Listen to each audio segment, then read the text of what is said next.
গভীর এক জঙ্গলে থাকতো এক মা হাঁস। তার সঙ্গীকে হারিয়ে ফেলেছে। তার বাচ্চাদেরকে নিয়ে একা নিরুপায়। হঠাৎ তার সঙ্গীর সাথে দেখা হয়। তার সঙ্গীর সাথে মিলে আবার তার বাচ্চাদের কাছে পৌঁছে যায়। বাচ্চারা তখন অনেক খুশি খুশি আনন্দে বনের ভিতর গল্প গুজব করছে,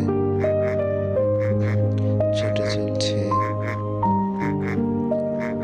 মা হাঁস তার সঙ্গী তারাও আনন্দে ঘুরতে বেরিয়ে পড়ে। ছোট একটা বাচ্চা হাঁস ঘুরতে ঘুরতে এক নদীর কাছে এসে পড়ে। নদীতে সাঁতার কাটে। সাঁতার কাটতে কাটতে অনেক সময় পার হয়ে যায়। যাওয়ার পরে হঠাৎ এক ভয়ঙ্কর শিয়াল বাচ্চা হাঁসটিকে আক্রমণ করে।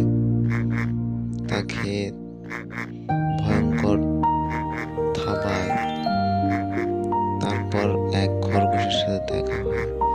তার মনের দুঃখ কষ্ট আবেগ নিয়ে খরগোশে সব বলে। খরগোশ তখন তাকে জড়িয়ে ধরে নিয়ে তার বাসায় নিয়ে আসে। সেখানে তারা দুজন অনেক আনন্দেই ছিল।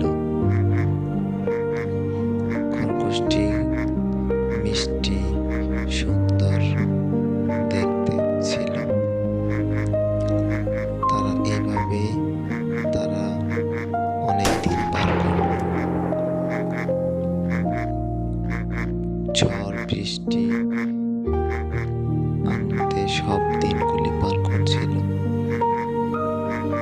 তারপর মা হাঁসটা এসে দেখে তার বাচ্চা এখানে অনেক খুশি আছে, আনন্দে আছে এবং ভালো আছে।